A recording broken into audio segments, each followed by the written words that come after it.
Exporting data in phpMyAdmin.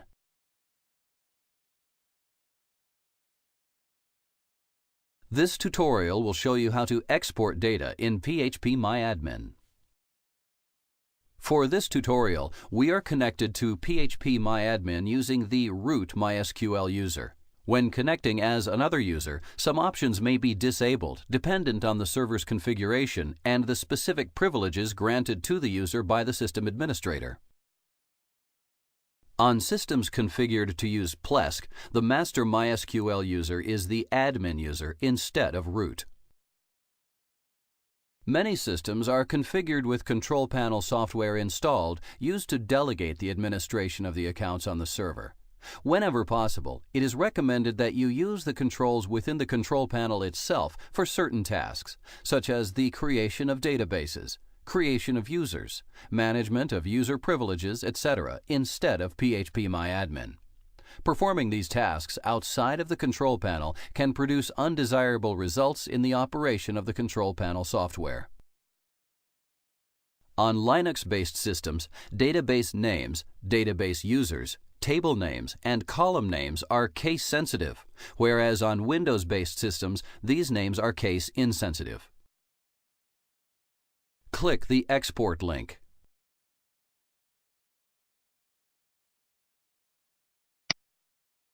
Select the databases. Hold the Control key to select or deselect additional databases.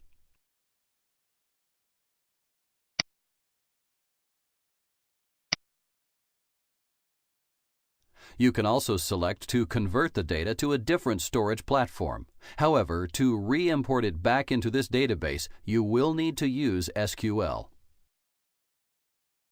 Here you can add a custom comment that will be included in the dump. Select the SQL compatibility mode.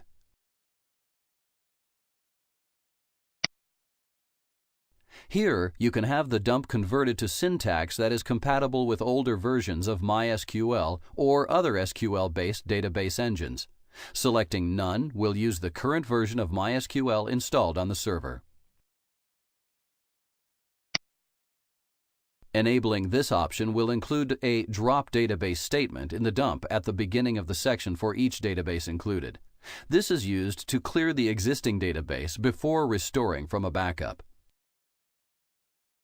If you access the phpMyAdmin as a user other than the master user, you may have privileges granted to drop a database as your user when you try to import the dump, so you may not want to include this in the output.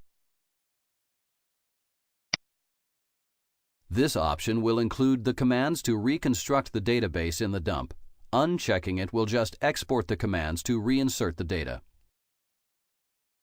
Unless there are stored procedures used by the database, this option is essentially the same as the previous option to drop the databases only at the table level. It is not necessary to use this option if you're using the Drop Database option, as any tables that currently exist in the database will get removed with the database when it is dropped. However, it will not hurt anything to enable.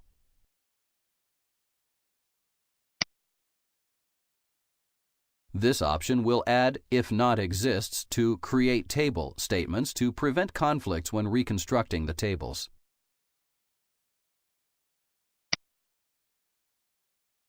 These options control the syntax used for insert statements, such as whether the field names are included or not.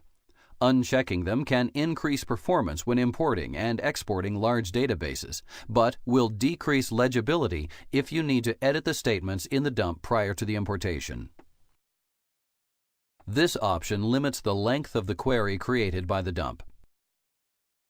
This option is useful if entries that are being dumped are very large but can cause performance issues, as the importation procedure will wait until one record is finished inserting before proceeding to the next.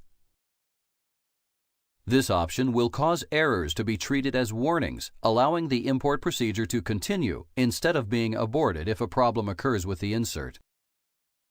Select the export type.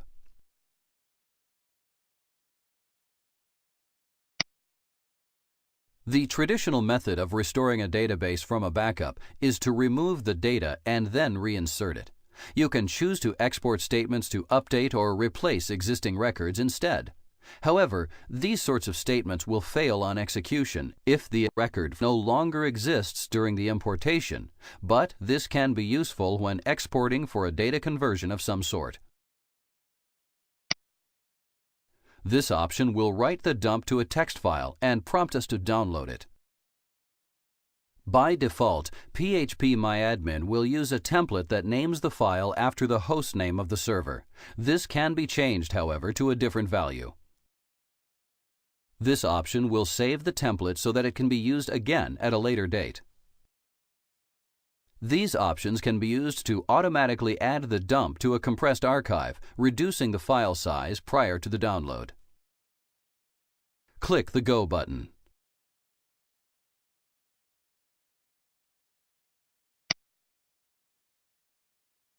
Here we can copy the dump and paste it into a file in a text editor if we want.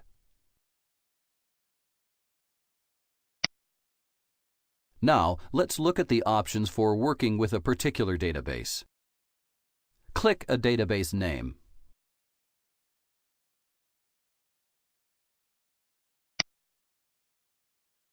Click the Export tab.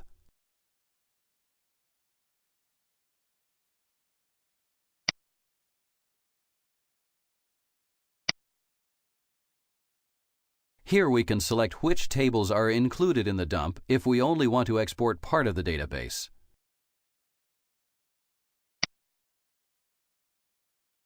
This time, let's download the dump in a file. Click the Save as File checkbox.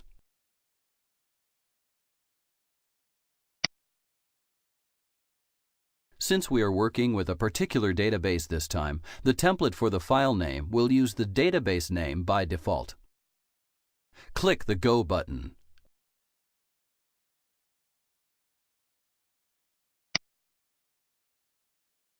Click the Save button.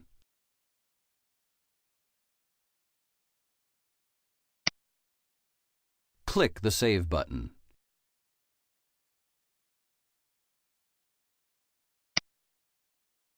Click the Close button when the transfer has finished.